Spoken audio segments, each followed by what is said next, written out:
Hello, and welcome to what we're calling the Friday Five, where the Stryve team hits up Cora to find 5 interesting marketing questions that we'll answer as a team. I'm Kyle, and I'm here with Sarah, Hello. Kaylee, Hey. and Lisa. Hi. And this is the first time we're doing this, so this is probably going to be terrible, but That's okay. yeah, let's just jump in. I'm excited for everyone to then listen to this and then go upvote our answers on Quora so that we become internet famous. I'm genuinely interested to see what everyone's gonna say to these questions because they're not easy or like obvious answered questions. I'm interested to see if clients lose faith in us after they hear us answer these questions with terrible answers. I mean, there are no right answers to these questions. That's why they're hot on Quora. Yeah. So, let's just jump into it. So the first question we have is, how can I generate website traffic with a $0 marketing budget? My first question is, why does your company have a zero marketing budget? Good call. If that's the case, it's not important priority for budget, so why is website traffic important? So I would actually be digging at a higher problem, but there are ways you could still do it, like maybe a startup is someone that's in this situation for okay reason. And I would say the first thing that only costs time is blogging. Damn it, that was my answer. That's what It's I the was gonna easiest say. answer. Haha, I stole it. Really, it's like what we say to all of our clients is like, create content. Yep. But no one ever has time for content. So that's the problem. I guess that's where like a marketing budget really can come in. Like when you don't have time to write content that helps with SEO, that drives traffic, that helps people find your website, the best thing you can do is just, I guess, plug that hole with money. Yeah, throw In the money form at of someone ad else spend. to do it. Mm-hmm. Yeah. So outside of content, is there anything else? Website traffic, social media, or like organic social media. The reach isn't what it used to be, but that is technically free, and you kind of want content to go with it, I suppose. But you don't have to have a budget to run social media and get people to your website through that. I guess like a higher level of that answer would just be SEO. Like content influences SEO. And social is a free distribution option Yeah. that's separate from that. But social wouldn't be part of SEO. Right. But it like- still results in web traffic. Yeah, for totally. for $0. Really though, like the answer is there's no way to get website traffic that's not either costing time or money. Yeah, exactly. Yeah. I mean, you can go around and shake a bunch of hands and tell them, go to www.stryvemarketing.com. That didn't cost you money, but that cost you time. Yeah. There's Yeah. another one. Oh, I have a funny example. So like I went to school for illustration, and one of my friends would go to like Best Buy or Apple, and they would like go to all the devices and put their website on the devices so that other people would randomly like pick up the device and it would be at their website. Obviously, it's not a very effective solution, but that's what one of my friends did. So That's like I was thinking about that too, because I was like, oh, just like put stickers of your website all over places, but then I'm like, you have to pay for the stickers. Yeah. So that's like the there free you go. version. You're out shopping. That's awesome. Okay, so that's actually a good segue into the next question. How do I get more followers on Instagram? Now, I have like no followers on Instagram, so I should not answer this question. I think my cat has the most followers out of anyone in this room. Probably. Be a cat. Be a cat, step Yeah. one. So, I'm in this like Facebook group for people that do artist alleys. So, yeah, basically they're like freelance illustrators, and they go to like Comic-Con, stuff like that, and sell their merchandise. And I watched this one girl go from like 0 followers to like 15,000, and at first I was like, man, she's posting her product a lot, and like people are gonna get annoyed, and she's not gonna get followers. But she just kept like new like even though it was the same product, she just changed up the photography, or she would be like, oh, I made this koala bear pin, and so did these other people. So she'd like buy their product, put it all in a photo, and link out to them, and like she made this like chain of other makers that did the same stuff. So yeah, I forget what the original question was. How do you keep Followers on Instagram. No, So, you're 100% right. Cross promotion. Yeah, it's like the follow for follow idea on steroids, basically, or the post for post, share for share, tag for tag. And so that strategy follow for follow. They're like follow trains on Instagram. I know this from trying to build an organic audience for my book. Shout out. And that's a way that you can like increase your numbers. You can also buy followers. Yeah. But by doing any of those things, Instagram has kind of cracked down on that, and I got locked out of my account for like a week. Yeah. Oh, really? Yeah. And if you're a business, that like depends on something like social media to get your message out there. You can't afford being off the platform for a week at a time. I always felt like that was a like dumb way to get popular because you have all these people that literally don't give a single fuck about what you're putting out there. But I guess in a way it helps because you get visibility. So you will get seen by people that do authentically like your stuff. It's kind of like social proof. Like if you have Yes, enough followers, yes. people are like, oh, okay, like Yeah. they're for real, they're legit. Yeah. They must be popular for a reason. She must have really good scene hair. Like, we'll follow her. Yeah, if you go to an account, there's only like 100 followers, you kind of think of what am I doing here? But if you go to an account, there's 1,000 followers, you think like, oh, maybe I'm late to this. Yep. Your numbers validate your content. Yeah, this essentially. must be worth following because a bunch of other people are already doing it. Yeah. That reminds me of this thing, I don't know if it was on Reddit or something, where they had like a super amazing professional like violinist play in the subway, and like no one really paid that much attention or whatever, and then you see her like in an orchestra playing, and like all the chairs are full of people that are like paying to see her, so like they didn't value her when she was just in a subway playing, even though the skill set is exactly the same. Kind of reminds me of that. Definitely. Super interesting. Context is everything. Yeah. Yeah, the best number one answer is the authentic Yeah. trades, comments, relationships, things like that. So the next question is, how do I start a career in digital marketing? That's a good one. Yeah, because actually I think it's really good for the four of us because we all are here for very different reasons. And from very different places. Yeah. I can get started. As someone who doesn't have a background in business or marketing really in terms of my education, I think the best way to start a career in digital marketing is to just market something.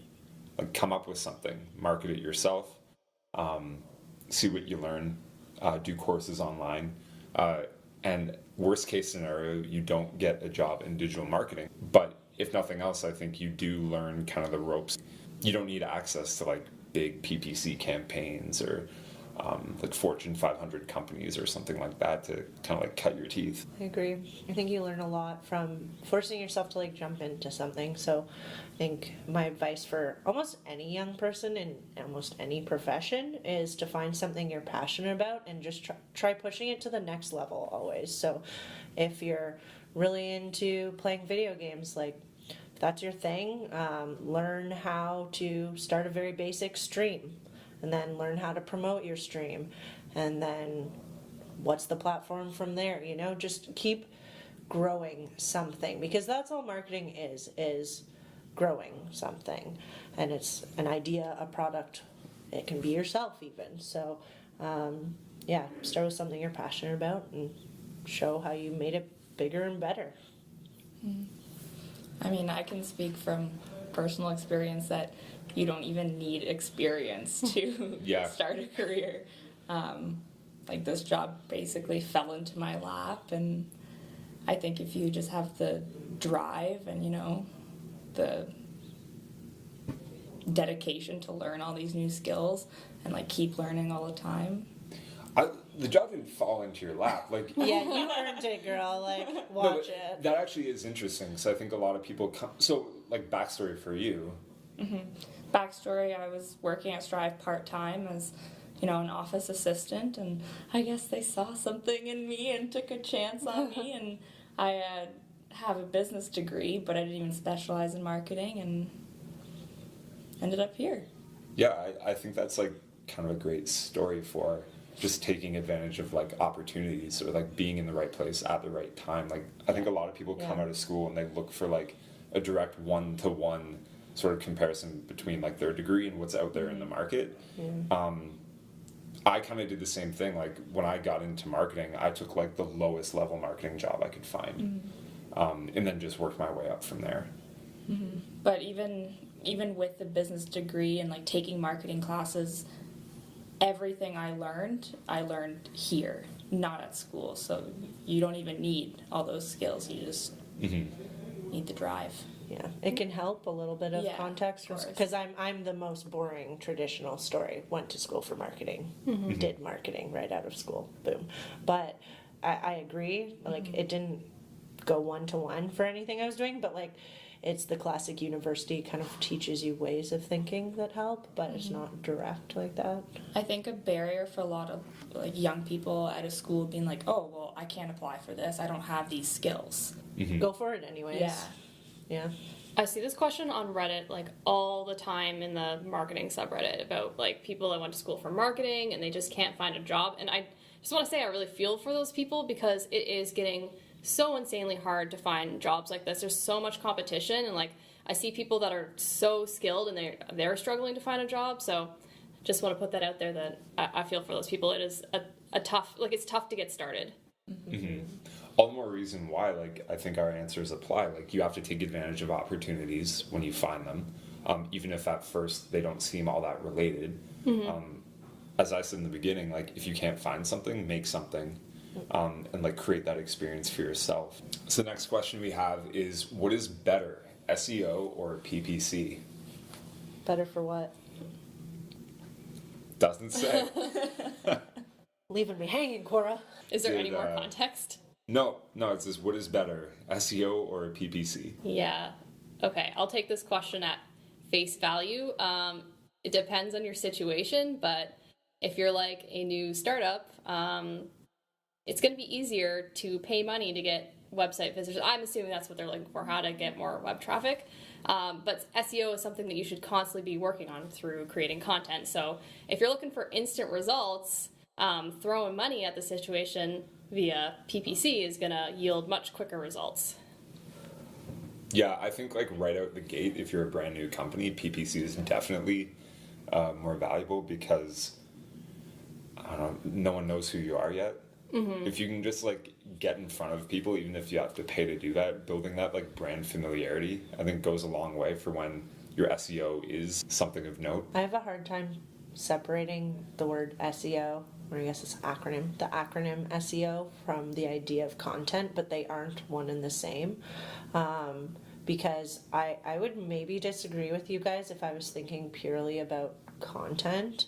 But SEO is a lot more than just content. Like, yeah, that's one of the biggest pieces, but it's also optimizing a lot of the way your website is developed and the way you word things on your website. And like, there's a lot of other pieces to SEO beyond content. So that being said, like, I almost take this question as if you could only do one for the entire life of your company, I would rather do SEO. Yeah, I would agree. Long term SEO, partially because like you don't have to spend as much money as you would with PPC, of course. And you have to look at SEO on a long-term time horizon anyways, like it, which goes back to what you guys were saying is, you know, if you want like quick win, little bump, throw money at it, you know, target exactly who you want and you get them to your website. But if you want to win the long game, you got to do content, which leads into SEO, I think. And I think we've mentioned this before, but it definitely seems like PPC is getting less and less effective, just with like ad blockers and just so saturated. People are so sick of it. So in that sense, I would totally agree with you. Like, if I could only do one or the other, like SEO is the way to go. So the last question, after we all take drinks of water and drinks that aren't water, Sarah, Milk. what are some interesting psychological marketing tactics? I've got one right off the bat. Perfect. Fear. Fear is a good tactic. Instilling fear in your audience that something bad will happen if they don't have your product. Whether that be they'll miss out on an opportunity, they will lose money, they will spend money on something that doesn't perform as optimally as it could had they purchased your product. I think just painting sort of like a nightmare dystopian future for people goes a long way. Yeah. I agree. I hate needles, but I get the flu shot every year because I don't want to get the flu. So you're more afraid of the flu than the needle. Exactly. That's the point. Yeah. Yeah. The point of the needle. Oh god. What are some of those tactics like with pricing where you make one? $9.99 instead of 10. Yeah. Yeah, like there's a bunch Yeah. of things like that. Oh, there is a really famous cool story about jam that we were told in uni, which was that actually providing too many choices Yeah. caused sales of jam to go down. Like there were too many flavors and brands of jam. So they reduced the number and sales of jam went up because people are crippled by the idea of like making the wrong choice. So they'll often just choose not to make a choice at all. There's a really obvious one, the whole creating a sense of urgency. So like, oh, there's only 2 positions left for this webinar. Or only 2 of these left in stock. Hurry up before it's sold out. That I think everyone knows those ones. That though. relates a lot to the one I had in the chamber. That also relates to fear. Just like Yes. the Yeah. FOMO, really. Yeah. Yeah. I was gonna say the belongingness version of that is like exclusivity, so as opposed Yeah. to scarcity. Like they're kind of similar, but Yeah. the idea of being part of like this prestigious thing that not everyone can be a part of, that is very motivating, and you see it a lot in premium brand marketing. Everyone knows the Betty Crocker instant cake story, which is that it was way too easy to make, so housewives and days old would not feel like proud of the cake that they made, and so they didn't ever want to buy it because they're like, it came out of a box basically. So they actually added more steps to the cake mix process so that the housewives had to do house husbands also probably make cakes too, so that the people 50s? I don't want to assume. Wait, did people stop making cakes since the 50s? This still applies today. Yeah, well then it has to definitely include house husbands today. Okay. But this did happen a while back. And so they added another step to the process so that people actually had to do more work to make the cake, and the sales went way up because I think what that gets at is like a sense of ownership over something. Another good one, and this is one that I experienced as a customer, is I guess sort of the sunk cost fallacy. Yeah. So, story. I was given a weed whacker for Christmas. That's a pretty legit Christmas gift. Yeah, new homeowner, spring on the way, need a weed whacker. But it was from the company Ryobi. Yeah. I hope I'm saying that right. Yep. This weed whacker, it's battery powered. It didn't come with a battery. So I go to Home Depot, and the batteries cost like $200 a piece, but you need to buy the Ryobi battery. Yeah. So they sell these weed whackers and other things like drills and stuff like that for like dirt cheap. But then you have to drop serious cash on the battery. But then not only that, the batteries are interchangeable between the drill and the weed whacker. So it forces you to kind of go into buying the whole like Ecosystem. catalog, the Yeah. ecosystem of Ryobi products. And so I was at Home Depot, I'm looking at this battery thinking like, this was a gift. And now this gift is costing me $200, but I'm already in, like I've already got the weed whacker, like I guess I gotta get the battery now. And then not only that, but the battery costs $200. They had a bundle where you could buy a drill with a battery Here for we go. $250. I was like, well, shit. Then I'm kind of getting a drill for $50. That's really good because the Ryobi drill by itself is like $175. So you're a Ryobi man now. That's what you're trying to tell us. I already had a drill. Oh, that was gonna be my next question. Yeah. Because like drills are good to have, but like if you already had one, what the hell, man? Honestly, I thought maybe I could sell this. Which, marketing? Did you? No, I didn't. course I have two drills. You have two now. drills now. Yeah. But I even said to the guy at Home Depot, I was like, damn, like I'm in for like $200 now because I got this gift. But I respect it. I get it. Like, good. That's a great move.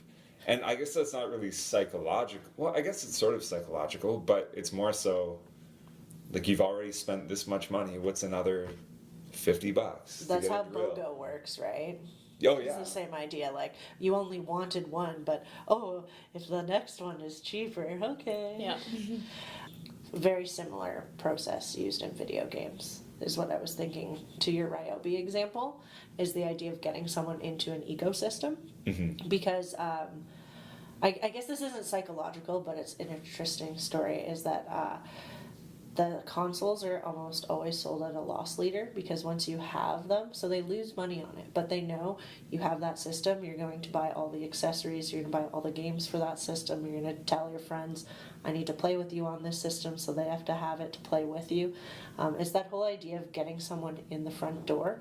You're willing to do almost anything, and it's that cost of acquisition versus the lifetime value of a customer, right?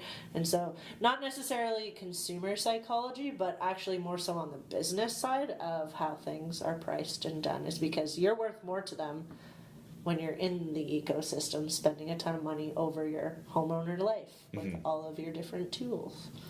I forget what it's called, but basically it operates on the premise that as people, we're wired to not want to be indebted to other people. So if someone does a favor for you or gives you a gift, you are going to have a natural response to want to pay them back so that you're even. Yeah. So that's why free samples work. So like whenever you get like a free download or like a free trial free trials operate on totally different strategies, but whenever you get something free, it's not out of the kindness of a business's heart.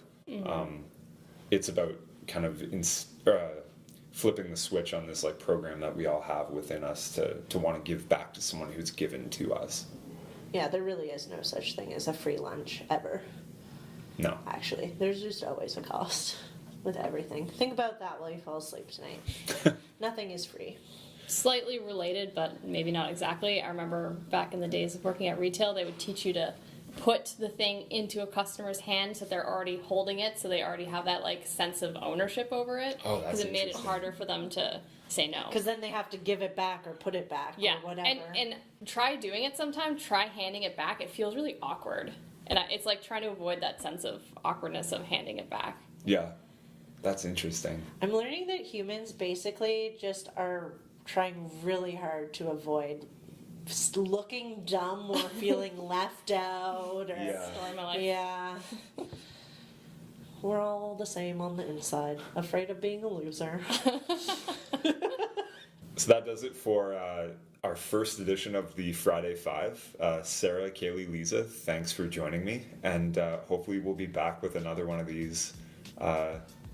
Probably not by next Friday, but in the future on a Friday. And pick easier ones next time, please.